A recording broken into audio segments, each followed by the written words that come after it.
11 তারিখে সকালবেলা শেখ মুজিব ঘুম থেকে উঠলো। সকালবেলা ঘুম থেকে ওঠার পরে তার অভ্যাস ছিল রেডিও খোলা, এবার রেডিওটাকে খুললো। খোলার পরে সে দেখলো দীর্ঘদিন যাবৎ পশ্চিম পাকিস্তান, পূর্ব পাকিস্তানে ফজরের নামাজের পরে সকালবেলা রেডিওর কার্যক্রম যখন শুরু হয়, তখন বাইতুল মুকাররমের সেই মুয়াজ্জিন সাহেব কারি উবাইদুল্লাহ রহমতুল্লাহ আলাইহির কোরআনের তেলাওয়াত হয়। আজকে কোরআনের তেলাওয়াত হয় নাই। যখন কোরআনের তেলাওয়াত হয় নাই, তিনি চিন্তার মধ্যে পড়ে গেলেন। এই টাইমে ওনার স্ত্রী ফজিলাতুন নেসা সকালে নাস্তাও নিয়ে আসলো। নাস্তা নিয়ে আসার পরে এবার শেখ মুজিব বলল, কোরআনে কারিমের তেলাওয়াত কেন হয় নাই? এবার বলল, দীর্ঘদিন যাবৎ কোরআনে কারিমের তেলাওয়াত হচ্ছে না, বন্ধ করে দেওয়া হলো। শেখ মুজিব বললেন এই কথা, আগে মুস্তাক আহমদকে ডাকো, অস্থায়ী প্রেসিডেন্ট মুস্তাককে ডাকো। মুস্তাককে আনা হলো, জিজ্ঞেস করা হলো মুক্তিযুদ্ধকে এই কারণে হয়েছে কিনা যে কোরআনে কারিমের তেলাওয়াত বন্ধ হবে, সুতরাং আগে কোরআনে কারিমের তেলাওয়াত করো, এরপর আমি নাস্তা করব। কারি উবাইদুল্লাহকে নিয়ে তাৎক্ষণিকভাবে কোরআনের তেলাওয়াত করা হলো, এরপরে তিনি নাস্তা করলেন। এটুকের দ্বারা আমাদের বুঝে আসে যে অন্ততপক্ষে কিছু সময়ের জন্য ধরতে পারি তিনি মুসলমান ছিল, ঠিক কিনা বলেন? এটা মুআজ্জাজ হাজরিন, এরপরে তিনি নাস্তা করলেন, প্রস্তুতি নিলেন। 11ই জানুয়ারি সরোয়ার্দী উদ্যানে ঐতিহাসিক এক বক্তব্য উনি দিচ্ছেন। সেখানে এক মহাসমাবেশ, এই সমাবেশে তিনি বক্তব্য দিলেন। এই বক্তব্যের ভিতরে তিনি পরিষ্কারভাবে উল্লেখ করলেন, বাংলাদেশের 71-এর যুদ্ধ সেই স্বাধীনতার যুদ্ধ, এটা বৈষম্য বিরোধী যুদ্ধ নয়, বরং নিজেদের অধিকার আদায়ের যুদ্ধ নয়, বরং এই যুদ্ধটা হয়েছে গণতন্ত্র প্রতিষ্ঠার জন্য, সমাজতন্ত্র প্রতিষ্ঠার জন্য, ধর্মনিরপেক্ষতা প্রতিষ্ঠার জন্য, গণতন্ত্র প্রতিষ্ঠার জন্য। এই 4টা বিষয়কে সামনে রেখে তিনি সেখানে এই প্রস্তাবটা পেশ করলেন যে আজকে থেকে বাংলাদেশের মূল কাঠামো হবে, সংবিধানের মূল ধারা হবে ধর্মনিরপেক্ষতা, জাতীয়তাবাদ, সমাজতন্ত্র, গণতন্ত্র। এই 4টার উপরে যুদ্ধ হয়েছে। এই 4টার মাধ্যমে এখানে দেশের সেই সংবিধান তৈরি করা হবে এবং দেশ এই 4টার উপরে চলবে। মুআজ্জাজ হাজরিন, ওই দিন শেখ মুজিবুর রহমান ওই জায়গায় দাঁড়ায়া পুরা বাংলাদেশের ইসলামটাকে কবর দিয়ে ফেলেছে, পুরা বাংলাদেশের ইসলামের অবস্থাকে পরিবর্তন করে দিয়েছে। যে মানুষটা সকালবেলা কোরআন শুনে নাই, কোরআন না শুনে নাস্তা করবে না ঘোষণা দিল, যে মানুষটা তার বক্তব্য 7 মার্চের বিসমিল্লাহ দিয়ে শুরু করলো, যে ব্যক্তিটা তার বক্তব্য শেষ করলো ইনশাআল্লাহর দ্বারা, মুআজ্জাজ হাজরিন, যে ব্যক্তি গণতন্ত্রের স্বীকার করবে, আব্রাহাম লিঙ্কনের গণতন্ত্র স্বীকার করবে, সে মুসলমান থাকতে পারে না। যেমনি ভাবে সমাজতন্ত্রকে কেউ স্বীকার করলে মুসলমান থাকবে না, ধর্মনিরপেক্ষতাকে স্বীকার করলে মুসলমান থাকবে না, জাতীয়তাবাদকে কেউ যদি স্বীকার করে নেয় তাহলে সে মুসলমান থাকবে না। পুরো বাংলাদেশের পুরো অস্তিত্বকে সবচেয়ে জটিলতম একটা জায়গা সেদিন শেখ মুজিবুর রহমান সেই 11 তারিখে, জানুয়ারির 11 তারিখে পুরো বাংলাদেশের মানুষকে রেখে গিয়েছে। এখন এই বাংলাদেশের সংবিধানকে মানলে একজন মানুষ তিনি পূর্ণভাবে সংবিধানকে স্বীকার করলে তিনি ইসলামের উপরে থাকতে পারেন না, দ্বীনের উপরে থাকতে পারেন না, কোনো অবস্থায় থাকতে পারেন না। আবার যদি সংবিধানকে না মানা হয় তাহলে রাষ্ট্রদ্রোহীর মধ্যে শিকার হয়ে যান।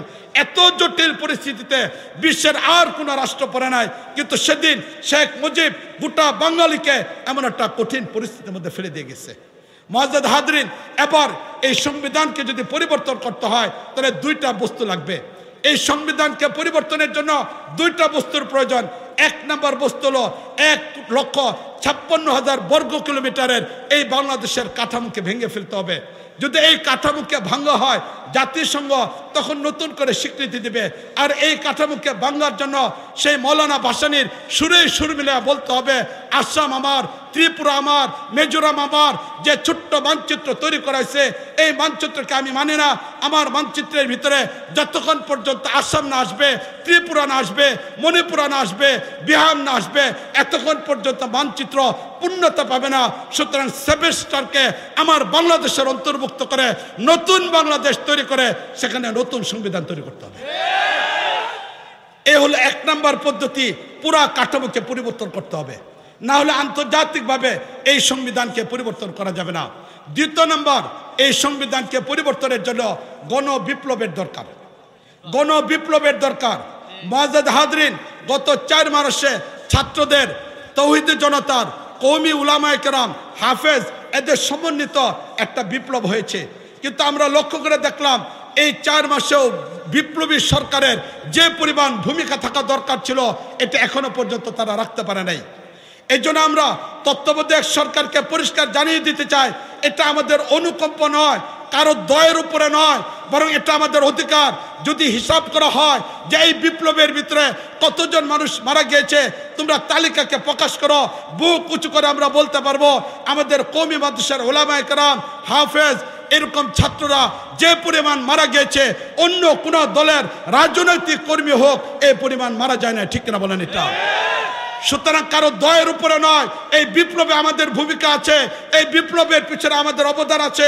তাই বিপ্লবের উপর ভিত্তি করে আমরা বলতে চাই, নিঃসন্দেহে এই সংবিধানকে পরিবর্তন করতে হবে। মুআজ্জাজ হাজরিন, সংবিধানের জন্য আমরা প্রস্তাব দিয়েছিলাম, সরকারের সাথে আলোচনা করেছিলাম, সেখানে বলা হয়েছিল উলামায়ে কেরামের মাধ্যমে সংবিধানের কাজের ব্যাপারে ওনারা পদক্ষেপ নেবেন।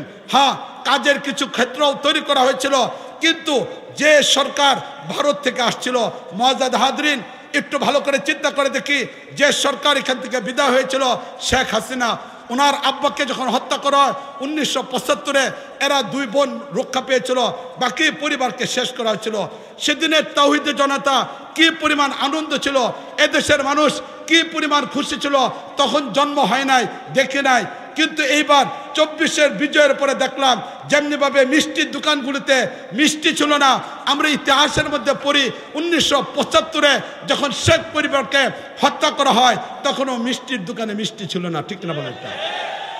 মুআজ্জাজ হাজরিন, সেই রাজনৈতিক বিশ্লেষণের দিকে আমি যাচ্ছি না, পক্ষে বিপক্ষেও আমি যাচ্ছি না, শুধু এতটুকুই বলতে চাই, 1975-এর পরে যখন শেখ হাসিনা, শেখ রেহানা তারা বিদেশে ছিল, সেখান থেকে তারা আশ্রয় নিল ভারতে। ভারতে দীর্ঘদিন থাকার পরে এরপরে যখন 1984-তে ভারত থেকে বাংলাদেশে আসে, আজকে যারা এখানে আছেন, যারা ইন্টারনেট ব্যবহার করেন, সেদিনের অবস্থাটাকে একটু চিন্তা করে দেখেন। 1984-তে এয়ারপোর্টে যখন তিনি নামেন, তখন ওনাকে বিবিসি বাংলা থেকে একটা সাক্ষাৎকার নেওয়া হয়েছিল। এখনো পর্যন্ত বিবিসি বাংলায় এই সাক্ষাৎকারটা রয়ে গেছে। ওই দিন ওনাকে জিজ্ঞেস করা হয়েছিল যে আপনার এই দেশে কেন আগমন করলেন, এই দেশে আপনার বাবাকে মারা হয়েছে, আপনার ভাইকে হত্যা করেছে, আপনার পরিবারের সদস্যকে হত্যা করেছে। বিবিসির সেই সাংবাদিকের প্রশ্নের উত্তরে তিনি পরিষ্কারভাবে বলেছিলেন, আমি এই দেশে আগমন করেছি, এই দেশে আসার উদ্দেশ্য হলো আমার বাবার হত্যার বদলা নেওয়া। তাহলে এতদিন পর্যন্ত দেশের উন্নয়ন, বিভিন্ন ধরনের স্লোগানগুলি যেগুলোকে ব্যবহার করেছে, এই ব্যবহারের দ্বারা আমরা পরিষ্কারভাবে দেখতে পাই এগুলো মায়া কান্না ছিল। আসছিল নিজের বাবার হত্যার বদলা নেওয়ার জন্য, আসছিল ভারত থেকে, ভারতের মাল আবার ভারতে ফিরে গেছে, ভারতের প্রোডাক্ট ভারতে চলে গেছে, হত্যা হয়ে গেছে, ওইটার ব্যাপারে আলোচনা করব না।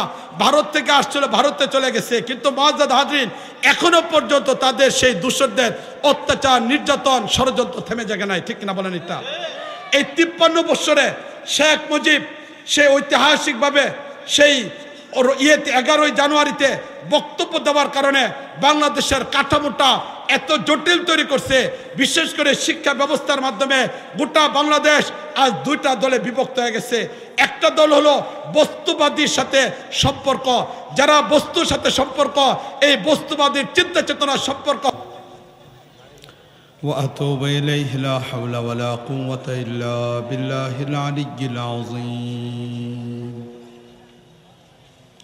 اللهم صل على محمد وعلى آل محمد كما صليت على إبراهيم وعلى آل إبراهيم إنك حميد مجيد. الحمد لله وكفى وسلام على عباده الذين اصطفى. أما بعد فأعوذ بالله من الشيطان الرجيم. بسم الله الرحمن الرحيم. لقد كان لكم في رسول الله أسوة حسنة. صدق الله مولانا العظيم. অধ্যক্ষার মাহফিলের মুহতারাম সভাপতি, কাবিল এহতেরাম মুআজ্জাজ উলামায়ে কেরাম, সম্মানিত উপস্থিতি, আল্লাহ রব্বুল আলমিনের দরবারে লাখো কোটি শুকরিয়া যে আল্লাহ রব্বুল আলমিন আমাদেরকে ফিতনা ফাসাদের যুগে দুনিয়ার সব ঝামেলা থেকে মুক্ত রেখে দিনই একটি জলসার মাঝে আসার বসার কিছু আলোচনা করা ও শোনার সুযোগ আমাদেরকে দিয়েছেন। আল্লাহ রব্বুল আলমিনের দরবারে শুকরিয়া হিসেবে সকলে বলি আলহামদুলিল্লাহ। মুআজ্জাজ হাজরিন, আমি খুব লম্বা চড়া কথা বলবো না, 7টা 5 বা 10 এর মাঝে আমি আমার আলোচনাকে শেষ করে দিব। এই অল্প সময়ের মাঝে যেন আমাদের সকলের উপকার হয়, আল্লাহ রাব্বুল আলামিন এমন কথাবার্তা বলা এবং শোনার তৌফিক আমাদেরকে দান করুন। রাসূল করিম সাল্লাল্লাহু আলাইহি ওয়াসাল্লাম হলেন আমাদের জীবনের আদর্শ। যেহেতু আমরা মুসলমান, তা আমাদের জীবনের সকল ক্ষেত্রে সকল জায়গায় রাসূল করিম সাল্লাল্লাহু আলাইহি ওয়াসাল্লামকে আদর্শ হিসেবে মানতে হবে। রাসূলের আদর্শ ছাড়া যদি আমাদের জীবন অতিবাহিত হয় তাহলে সেটা কখনো আমাদের জন্য সফল কাম হবে না, কামিয়াবি আসবে না। আল্লাহ রাব্বুল আলামিন নবী করিম সাল্লাল্লাহু আলাইহি ওয়াসাল্লামকে বানিয়েছেন আমাদের জন্য আদর্শ। কুরআনে কারীমের মধ্যে আল্লাহ রাব্বুল আলামিন ঘোষণা করেছেন, লাকাদ কানা লাকুম ফি রাসূলিল্লাহি উসওয়াতুন হাসানা, যে রাসূল কারীমের জীবনের মাঝে আমাদের জন্য উত্তম আদর্শ রয়ে গেছে। তাই একজন মুমিন যেখানেই থাকুক, যে অবস্থায় থাকুক, তার তালাশ করতে হবে সময় যেভাবেই হোক না কেন নবী করিম সাল্লাল্লাহু আলাইহি ওয়াসাল্লাম এই কাজটা কিভাবে করতেন। নবী তার জীবনে যদি এই বিষয়টা চলে আসতো, নবী কিভাবে এই কাজটা করতেন, এটা একজন মুমিন খুব সূক্ষ্মভাবে চিন্তা করে ওই কাজটাকে করার চেষ্টা করতে হবে। একজন ব্যক্তির তার জীবন চাহিদার কারণে তার ব্যবসা হতে পারে। এখন জীবন চলার মাধ্যম যদি ব্যবসা হয়, এই জায়গায় তার লক্ষ্য থাকতে হবে যে এই ব্যবসা তো আমার নবী তার জীবনে যদি করতেন কিভাবে করতেন। কোনো ব্যক্তির যদি চাকরি হয় যে আমার জীবন চলার জন্য মাধ্যম হলো চাকরি, তাহলে আমার নবীর জীবনে চাকরি আছে কিনা, বা নবী করিম সাল্লাল্লাহু আলাইহি ওয়াসাল্লাম চাকরিটা কিভাবে করতেন, এই বিষয়টা তার বের করতে হবে। কোনো একজন মানুষ যদি ছাত্র হয় তাহলে তার তালাশ করতে হবে যে নবীর জীবনে ছাত্রত্ব আছে কিনা, নবী এই সময়টা কিভাবে কাটাইছেন। মোট কথা হলো আমরা আমাদের জীবনের প্রতিটা জায়গায় যদি এই বিষয়টাকে আনার চেষ্টা করি যে রাসূল করিম সাল্লাল্লাহু আলাইহি ওয়াসাল্লাম এই কাজটা কিভাবে করতেন, তাহলে আমাদের জীবনের অনেক সমস্যার সমাধান করা সম্ভবপর হয়ে যাবে। কারণ রাসূল করিম সাল্লামের জীবনটা বৈচিত্র্যে ভরা, সকলের জন্য সর্বক্ষেত্রে আল্লাহ রাব্বুল আলামিন আদর্শকে রেখে দিয়েছেন। সুলাইমান নদভী রাহমাতুল্লাহ আলাইহি, যিনি সিরাতের উপরে ভারত উপমহাদেশে উল্লেখযোগ্য কাজ করেছেন, তিনি তার সিরাতের খুতবাতে মাদ্রাজের এক জায়গায় উল্লেখ করেন, তুমি যদি এতিম বাচ্চা হয়ে থাকো তাহলে তাকে দেখো নবী মুহাম্মদের দিকে, যিনি জন্মগ্রহণ করার পূর্বে তার আব্বা আব্দুল্লাহ ইন্তেকাল করেছিল। তুমি যদি কৈশোরের কোনো বাচ্চা হয়ে থাকো তাহলেও তুমি তাকে দেখো নবী মুহাম্মদের দিকে, নবী মুহাম্মদের কৈশোরের জীবন থেকে তুমি আদর্শ খুঁজে পাবে। তুমি যদি অল্প বয়সে অন্যের উপর নির্ভরশীল কোনো মানুষ হয়ে থাকো, যেমন নবী 8 বছর বয়সে দাদা ইন্তেকাল করার কারণে একটা অসহায় অবস্থার মধ্যে পড়ে গেলেন, তাহলে তুমি তোমার জীবন থেকে তোমার জীবনের আদর্শ নবী মুহাম্মদের কাছ থেকে তালাশ করতে পারবে। অসহায় অবস্থায় একটা মানুষ কিভাবে জীবন যাপন করে, ওই সময়ে তুমি আদর্শ গ্রহণ করো নবী মুহাম্মদ থেকে, যিনি চাচার পরিবারে পড়েছেন, যে চাচা দরিদ্র ছিল, কিন্তু সেই দরিদ্র পরিবারের উপর নিজে বোঝা না হয়ে বরং মক্কার মানুষগুলোর এক কিরাতের বিনিময়ে রাখালের কাজ করে পরিবারকে সহযোগিতা করার চেষ্টা করতেন। তাহলে তোমার জীবন থেকে তোমার জীবনে তুমি আদর্শ খুঁজে পাবে। তুমি যদি কোনো ব্যবসায়ী হয়ে থাকো, তাকে দেখো নবী মুহাম্মদের দিকে, 12 বছর বয়সে যিনি চাচা আবু তালেবের সাথে ব্যবসার জন্য যাচ্ছেন। তুমি যদি কোনো সাংগঠনিক ব্যক্তি হয়ে থাকো তাহলেও তুমি তাকিয়ে দেখো নবী মুহাম্মদের দিকে, 16 থেকে 18 বছর বয়সে যিনি হিলফুল ফুদুল সংগঠন তৈরি করে দীর্ঘদিন মক্কার সেই যুদ্ধকে বন্ধ করার কাজ করে যাচ্ছেন। তুমি যদি কোনো চাকরিজীবী মানুষ হয়ে থাকো তাহলেও তুমি তাকিয়ে দেখো নবী মুহাম্মদের দিকে, যিনি 24 বছর বয়সে খাদিজার সাথে চুক্তি করে চাকরিজীবী হিসেবে কাজ করে যাচ্ছেন। তুমি তোমার জীবনের আদর্শ খুঁজে পাবে। তুমি যদি পিতা হয়ে থাকো তাহলেও তুমি তাকিয়ে দেখো নবী মুহাম্মদের দিকে, যার ঘরে 4 জন মেয়ে সন্তান 3টা ছেলে সন্তান রয়েছে। তুমি যদি স্বামী হয়ে থাকো তাকিয়ে দেখো নবী মুহাম্মদের দিকে, যার ঘরের মাঝে একই সময়ে 9 জন স্ত্রী রয়েছেন। তুমি যদি ছাত্র হয়ে থাকো তাকিয়ে দেখো নবী মুহাম্মদের দিকে, 39 বছর 6 মাসে যিনি যেখানে গাড়ে হারায় চলে গেলেন। একজন ছাত্র শিক্ষকের জন্য কি আদর্শ গ্রহণ করতে হয় তুমি নবী মুহাম্মদের কাছ থেকে খুঁজে পাবে। তুমি যদি শিক্ষক হয়ে থাকো তাকিয়ে দেখো নবী মুহাম্মদের দিকে, যিনি দারুল আরকাম অথবা দারুস সুফার ভিতরে শিক্ষকতার দায়িত্ব পালন করতেছেন। তুমি যদি বক্তা হয়ে থাকো তাকিয়ে দেখো নবী মুহাম্মদের দিকে, যিনি মক্কা বিজয়ের সময় যিনি বিদায় হজ্জের ময়দানে 1,24,000 মানুষের সামনে বক্তব্য করতেছেন।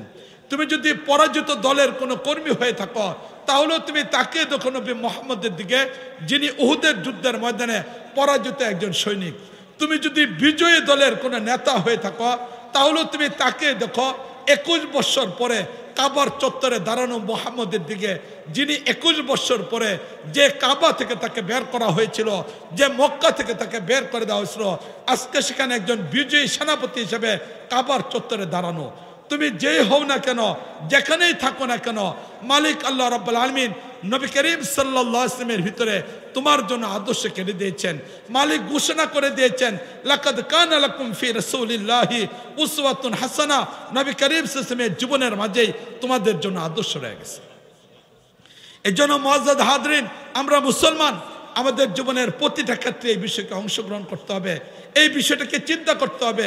এই কাজটা আমি করতেছি, নবী যদি এই কাজটা করতেন কিভাবে করতেন, আমার এই কাজটা করা দরকার, নবীর যদি সামনে এই কাজটা চলে আসতো, নবী এইভাবে কিভাবে করতেন। এই বিষয়টা যখন একজন মুমিনের চিন্তায় চলে আসবে, তখন জীবনের প্রতিটা ক্ষেত্রে রাসূলকে জানার চেষ্টা করবে, রাসূলকে মানার চেষ্টা করবে, রাসূলের সাথে সম্পর্ক তৈরি হবে। মুআজ্জাদ হাজরিন, রাসূল করিম সাল্লাল্লাহু আলাইহি ওয়াসাল্লাম পূর্ণাঙ্গ একটা দিন আমাদের মাঝে রেখে গিয়েছেন। রাসূল করিম সাল্লাল্লাহু আলাইহি ওয়াসাল্লাম যখন নবুয়তে 23 বছর পূর্ণ করে, মালিকের ভালোবাসার চরম পর্যায়ের যে ইবাদত, যে মালিকের ঘরকে অবলম্বন করা হয়, তাই হলো হজ। নবী করিম সাল্লাল্লাহু আলাইহি ওয়াসাল্লাম মক্কায় ছিলেন। মক্কায় নবুয়ত পাওয়ার ৫০ বছরে মালিক আল্লাহ রাব্বুল আলামিন নামাজ ফরজ করেছেন। নবী করিম সাল্লাল্লাহু আলাইহি ওয়াসাল্লাম মক্কায় ছিলেন, রাসূল কারীমের উপরে যাকাত আল্লাহ রাব্বুল আলামিন ফরজ করেছেন। নবী মক্কা থেকে মদিনায় গিয়েছেন, মালিক আল্লাহ রাব্বুল আলামিন নবী করিম সাল্লাল্লাহু আলাইহি ওয়াসাল্লামের উপর সোমকে ফরজ করেছেন। নবী করিম সাল্লাল্লাহু আলাইহি ওয়াসাল্লামের জীবনের গুরুত্বপূর্ণ ইবাদত, মালিকের ঘরকে অবলম্বন করে প্রেমময় ইবাদত, মালিকের প্রতি ভালোবাসার নিদর্শন, মালিকের ঘরের পাশে গিয়ে লাব্বাইক আল্লাহুম্মা লাব্বাইক বলে চিৎকার করে প্রেমের ইবাদত বহির্প্রকাশের নামে হলো হজ, যেটা নবী করিম সাল্লাল্লাহু আলাইহি ওয়াসাল্লামের জীবনে 9ম হিজরি সনে ফরজ হয়েছিল। এই হজ ফরজের পরে নবী 1 বছর পর হজ আদায় করেছেন। 10ম হিজরি সনে নবী করিম সাল্লাল্লাহু আলাইহি ওয়াসাল্লাম হজ আদায় করলেন। হজের কার্যক্রমগুলো সম্পূর্ণ করার জন্য মিনায় চলে গেলেন। মিনার থেকে এবার নবী করিম সাল্লাল্লাহু আলাইহি ওয়াসাল্লাম আরাফার ময়দানে উপস্থিত। সেই জাবালের রহমতে থাকা অবস্থায় মালিক আল্লাহ রাব্বুল আলামিন নবী করিম সাল্লাল্লাহু আলাইহি ওয়াসাল্লামের উপরে কোরআন কারীমের আয়াত নাযিল করলো। মালিক আল্লাহ রাব্বুল আলামিন ঘোষণা করে দিলেন, আল ইয়াউমা আকমালতু লাকুম দীনাকুম। এই আয়াত আল্লাহ রাব্বুল আলামিন নাযিল করলেন। মুআজ্জাদ হাজরিন, এটা শুধু একটা আয়াত ছিল না, এটা সাহাবায়ে কেরামের আমলের স্বীকৃতি ছিল। দীর্ঘ 23টা বছরের ভিতরে সাহাবায়ে কেরাম যে পরিমাণ ত্যাগ আর কুরবানি দিয়েছিলেন ইসলামের জন্য, সাহাবায়ে কেরাম যে পরিমাণ রক্ত ঝরিয়েছিলেন, ওই তো আজকে সেই আরাফার ময়দানে নবী করিম সাল্লাল্লাহু আলাইহি ওয়াসাল্লাম যখন জাবালের রহমতের পাশে দাঁড়ানো, মালিক যখন আয়াত নাযিল করলেন, সাহাবায়ে কেরামের মধ্য থেকে কেউ চিৎকার করে কাঁদতেছেন, কারো হৃদয়ের মধ্যে আনন্দ চলে আসতেছে। সাহাবায়ে কেরামের অবস্থা পরিবর্তন হয়ে গেল। এই আয়াত শুধু আয়াত না, দীর্ঘ 23 বছরে তাদের কাজের স্বীকৃতি। সাহাবায়ে কেরামের মনে পড়ে গেল সেই সুমাইয়া রাদিয়াল্লাহু তাআলা শাহাদাতের কথা। সাহাবায়ে কেরামের মনে পড়ে গেল আম্মারের পরিবারের উপর জুলুম নির্যাতনের নির্যাতনের কথা, সাহাবায়ে কেরামের মনে পড়ে গেল সেই বেলাল রাদিয়াল্লাহু তাআলা নির্যাতনের কথা, সাহাবায়ে কেরামের মনে পড়ে গেল সেই মুসআব বিন উমাইর রাদিয়াল্লাহু তাআলা আনহুকে একটা পূর্ণ কাপড়ও দিতে পারেন নাই, দুনিয়া থেকে বিদায় দিতে হয়েছে কাফনের কাপড় পূর্ণ ছাড়া। এইভাবে সাহাবায়ে কেরামের মনে পড়ে গেল, সাহাবায়ে কেরামের মনে পড়ে গেল হামজা রাদিয়াল্লাহু তাআলার কথা, যেখানে হামজা রাদিয়াল্লাহু তাআলাকে 3 টুকরা কাফনের কাপড় দেওয়া যায় নাই। সাহাবায়ে কেরামের মনে পড়ে গেল সেই খাব্বাব রাদিয়াল্লাহু তাআলার কথা, কাবার সামনে যাকে হত্যা করা হচ্ছিল, মৃত্যুর পূর্ব মুহূর্তে কখনো কাবার দিকে তাকাইতে চাচ্ছিলেন, কখনো মালিকের আরশের দিকে তাকাইতে চাচ্ছিলেন। সেই মৃত্যুর পূর্ব মুহূর্তে কাফেররা সেই মাথাকে উঁচু থেকে নিচের দিকে ফিরিয়ে দিল, কাবার দিক থেকে চেহারাকে ঘুরিয়ে দিল। মৃত্যুর দুয়ারে দাঁড়ায় তিনি বলেছেন এই কথা, ফুস্তু রাব্বিল কাবা, কাবার মালিকের কসম খায় বলতেছি আমি তো সফল হয়ে গেছি। সাহাবায়ে কেরামের মনে পড়ে গেল সুহাইব রুমি রাদিয়াল্লাহু তাআলার কথা, যিনি মক্কা থেকে হিজরতের জন্য শুধু এই চুক্তিটুক করার কারণে তার জীবনের অর্জিত সকল সম্পত্তি দিয়ে দেওয়া হয়েছিল। মুআজ্জাদ হাজরিন, সেই 23 বছরের নবুয়তের কষ্ট, ত্যাগ আর কুরবানির পরে মালিকের পক্ষ থেকে আয়াত নাজিল হয়ে গেল, আল-ইয়াউমা আকমালতু লাকুম দীনাকুম। আজ সাহাবায়ে কেরামের আনন্দ, আজ সাহাবায়ে কেরামের কষ্টের পূর্ণতা, আজ সাহাবায়ে কেরামের ত্যাগ আর কুরবানির স্বীকৃতি মালিকের পক্ষ থেকে চলে আসলো। দিন প্রতিষ্ঠার জন্য পূর্ণ ইসলাম চলে আসলো। আর মালিকের পক্ষ থেকে ঘোষণা এই আয়াতের মাধ্যমে আল্লাহ রাব্বুল আলামিন জানাই দিলেন যে কিয়ামত পর্যন্ত পৃথিবীর কোনো মানুষ যদি ইসলামের উপরে চলতে চায়, দুনিয়াতে কোনো মানুষ যদি ইসলামকে আগে চলতে চায়, যুগ যত আগে চলুক না কেন, সেই মরুভূমির ইসলাম, সেই হেরা গোয়া থেকে বের হওয়া, যে সময় শুধু পাহাড় আর এরকম মরুভূমি ছিল, যে যুগের মানুষগুলোর দ্রুতগামী বাহন ছিল ঘোড়া, যে মানুষগুলোর এক জায়গা থেকে আরেক জায়গায় মালগুলোকে বহন করার মাধ্যম ছিল উট, সেই মানুষগুলো চাঁদে যাওয়ার কল্পনা করতো না, মঙ্গল গ্রহে যাওয়ার কল্পনা করতো না। কিন্তু ওই যুগের ইসলাম আল্লাহ ওই সময়ে এত পূর্ণতায় দিয়ে দিয়েছেন যে আজকেও যদি আধুনিক যুগে, এই প্রযুক্তির যুগে মানুষ যদি সেই ইসলামকে নিয়ে চলতে চায়, বিকল্প কোনো কিছু চিন্তা করার দরকার নাই। ঠিক কিনা বলেন? এটা এইভাবে মালিক আল্লাহ রাব্বুল আলামিন সেদিন আয়াত নাজিল করে নবী করিম সাল্লাল্লাহু আলাইহি ওয়াসাল্লামের মাধ্যমে ইসলামের পূর্ণতা দিয়ে গেছেন। এর পাশাপাশি মালিক আল্লাহ রাব্বুল আলামিন ঘোষণাও করে দিয়েছেন, ইন্না নাহনু নাযালনা যিকরা ওয়া ইন্না লাহু লাহাফিজুন। যে ইসলাম হেরা গুহায় নবীর উপর নাজিল হয়েছিল, ইকরা বিসমি রাব্বিকাল্লাযী খালাক, যার মাধ্যমে সূচনা হয়েছিল। ইন্তেকালের 90 দিন পূর্বে মালিকের কাছে কোরআনের সর্বশেষ আয়াত নাজিল হলো, ওয়াত্তাকু ইয়াওমান তুরজাউনা ফিহি ইলাল্লাহ, যার মাধ্যমে ইসলাম পূর্ণতা পেয়ে গেল, কোরআনে কারীমের পূর্ণতা পেয়ে গেল। এই কোরআন সেই কোরআন 1450 বছর নয়, কিয়ামত পর্যন্ত তার মধ্যে বিকৃত হবে না। ইন্না নাহনু নাযালনা যিকরা ইন্না লাহু লাহাফিজুন, মালিক ঘোষণা দিয়ে দিলেন। সাথে সাথে ইসলাম এমন একটা ধর্ম হিসেবে নবী করিম সাল্লাল্লাহু আলাইহি ওয়াসাল্লাম ঘোষণা দিয়ে গেলেন, যেখানে কোনো অস্পষ্টতা নেই, যেখানে কোনো ধরনের প্রচ্ছন্নতা নেই, যেখানে কোনো অন্ধকার নেই। নবী করিম সাল্লাল্লাহু আলাইহি ওয়াসাল্লাম তার জবানে ঘোষণা করলেন, তারাকতুকুম আলা মিল্লাতি বাইদাই, তারাকতুকুম আলা মিল্লাতি বাইদাই লাইলুহা কানহারিহা, তোমাদেরকে পরিষ্কার একটা ধর্মের মধ্যে রেখে যাচ্ছি। এখানে অন্ধকার বলতে কিছু নেই, রাত বলতে কোনো কিছু নেই, এমন একটা ধর্ম। তাই এই যুগেও যদি আমরা সেই ইসলামকে পালন করতে চাই, আমাদের ইসলাম পরিপূর্ণ একটা ইসলাম, আমাদের ইসলাম সংরক্ষিত ইসলাম, এখানে কোথাও কোনো ধরনের ঝামেলা নেই, আমাদের ইসলাম পরিচ্ছন্ন একটা ইসলাম। তাই মুআজ্জাদ হাজরিন, এই জায়গাতে আজকের বাংলাদেশে যদি সত্যিকার অর্থে ইসলামকে নিয়ে আমাদের ভাবতে হয়, ইসলামকে নিয়ে চিন্তা করতে হয়, তাহলে ভিন্ন দিকে আমাদের যাওয়ার দরকার নাই। একমাত্র ইসলামেই আমাদের সব সমস্যার সমাধান দিতে পারবে। ঠিক না বলেন? এটা ছাত্রদের এক আন্দোলনের মাধ্যমে নতুন একটা প্রেক্ষাপট আমাদের তৈরি হয়েছে। যে প্রেক্ষাপট আজকে আমাদের তৈরি হয়েছে, মুআজ্জাদ হাজরিন, এই প্রেক্ষাপটকে আমাদের মতো করে আমাদের সাজাইতে হবে। কে আমাদেরকে সাজাই দিবে, কে আমাদের প্রতি অনুকম্পা করবে, কে ক্ষমতায় গিয়ে আমাদের সহযোগিতা করবে, এই ধরনের ব্যক্তিদের নতুন করে কোনো বক্তব্য আমরা শুনতে চাই না। কোন ক্ষমতায় যাবে আর তারা এসে মঞ্চে এসে কথা বলবে, এরপরে এই কথাগুলোকে বলবে যে আমরা ইসলামের পক্ষে কাজ করব, নতুন করে আর কারো কথা শুনতে চাই না। এই 16 বছরেও যেমন আমাদের পক্ষে কেউ ছিল না, এই 16 বছরও যেমন আমাদের জেলে যাইতে হয়েছে, এই 16 বছর যেমন মামলায় যাইতে হয়েছে, এই 16 বছর যেমন জুলুম নির্যাতন হয়েছে, এই 16 বছর আগেও যারা ছিল তারাও জুলুম নির্যাতন কোনো দিক থেকে কম করে নেই। 1992 6 ডিসেম্বর যখন বাবরি মসজিদকে ভাঙ্গা হয়, ওই 6 ডিসেম্বরে বাবরি মসজিদকে ভাঙ্গার পরে যখন শেখুল হাদিস আজিজুল হক সাহেব রহমতুল্লাহ আলাই, মুফতি আমিনী রহমতুল্লাহ আলাই লং মার্চে ডাক দিয়েছিল। এই লং মার্চ যখন চলতে চলতে সেই বেনাপুল পর্যন্ত যাওয়ার সিদ্ধান্ত হলো, সেখান থেকে ফিরে আসবে, এটাই ছিল সিদ্ধান্ত। কিন্তু ওই সময়ের মধ্যে যারা ক্ষমতায় ছিল সেদিন বেনাপুলের প্রান্তরে গুলি করেছিল, ওই সময়ে 6 জন ব্যক্তি শহীদ হয়েছে। ঠিক না বলেন? এটা সাতটা চত্বরেও যেমন আমাদের লাশ পড়ছে, সেদিন লং মার্চের মাধ্যমে আমাদের গুলি করা হয়েছে। এই জন্য কেউ আমাদের পক্ষে না, বরং আমরাই যদি দেশে কিছু করতে হয় আমাদের মতোই করতে হবে। কাউকে ক্ষমতায় উঠানো নামানো লেজুর ভিত্তিক কোনো কাজ করা যাবে না। এই জন্য আমাদের বাংলাদেশে আমাদের মতো করে কাজ করতে হবে। মুআজ্জাজ হাজরিন, কাজের সূচনাটা কি হবে এটার উপর আমি আপনাদের সামনে একটু আলোচনা করতে চাই। আজকে আমার বাংলাদেশ কত কঠিন একটা পরিস্থিতির ভিতরে এই 53 বছরের মধ্যে পড়ে গেছে, একটু চিন্তা ভাবনা করি। বাংলাদেশের সংবিধান এটা একটা দেশের স্বীকৃতময় একটা বস্তু। এই সংবিধানকে অবলম্বন করে একটা দেশের স্বীকৃতি আসে। এখন আজকে যদি আমাদের বাংলাদেশের হুট করে যদি আমরা সংবিধানকে পরিবর্তন করতে চাই, আন্তর্জাতিক পরিমণ্ডলে বাংলাদেশের স্বীকৃতি আসবে না। এমনকি এই সংবিধানকে কেউ পরিবর্তন করতে চাইলেও পরিবর্তন করা সম্ভব না।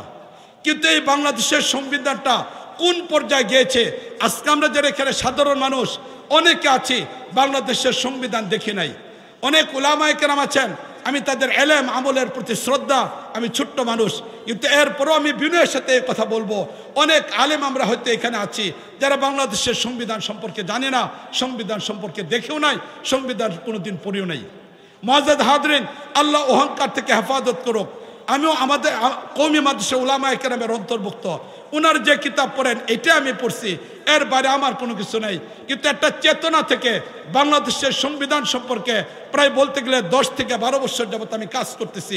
সংবিধানের কোন ধারাটা ইসলামের পক্ষে, কোন ধারাটা ইসলামের পক্ষে না, এটার উপর আমি কাজ করি। বিশেষ করে আমাদের মাদ্রাসায় ইফতাতে আমি এই ক্লাসটাকে নেই। বাংলাদেশের সংবিধান কোরআনের সাথে কতটুকু সাংঘর্ষিক, এই সংবিধানকে মারা যাবে কিনা। এই জন্য বাংলাদেশের সংবিধান সম্পর্কে একটা কঠিন জটিলতা আমি আপনাদের সামনে তুলে ধরতে চাই। মুআজ্জাজ হাজরিন, শুধু আলোচনাটাকে বোঝার জন্য 4 থেকে 5 মিনিট মনোযোগের সাথে কথাটাকে শোনার চেষ্টা করি। যখন 7 মার্চের সেখানে শেখ মুজিবুর রহমান সেখানে বক্তব্য দিলেন, রেড ক্রসের ময়দানে বক্তব্য দিলেন, যে বক্তব্যটা আমাদেরকে এতদিন পর্যন্ত শোনানো হয়েছে, এই বক্তব্যটা পূর্ণ বক্তব্য না। যারা ইউটিউব ব্যবহার করেন, ইউটিউবে সার্চ দিয়ে দেখবেন 7 মার্চের বক্তব্য পূর্ণটা আপনাদের সামনে আসবে। সেই বক্তব্য শুরু করেছিল বিসমিল্লাহির রহমানির রহিমের দ্বারা, এই বক্তব্য সমাপ্ত করেছিল ইনশাআল্লাহ দ্বারা।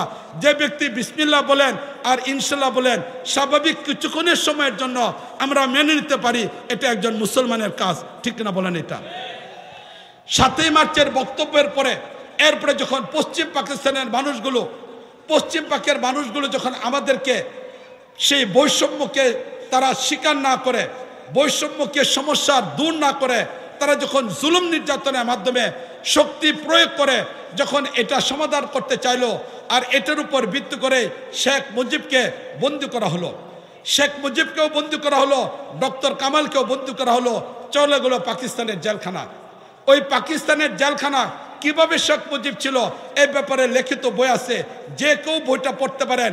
এই বিগত সরকার বইটাকে ব্যান করে দিয়েছিল, এখনো তো অনলাইনে খুঁজে পাওয়া যেতে পারে, অথবা কোনো ব্যক্তির কাছে খুঁজে পাওয়া যেতে পারে। শেখ মুজিব যখন পাকিস্তানের জেলে, এই শিরোনামে বই আছে, পড়ে নিতে পারেন। আমার কাছে এই বইটা আছে। তো মুআজ্জাজ হাজরিন, তিনি কিভাবে কাটেছেন ওইটা ওই বই থেকে আলোচনা করব, ওই জায়গাতে আমরা দেখব। আমি এখন আর ওইদিকে যাচ্ছি না।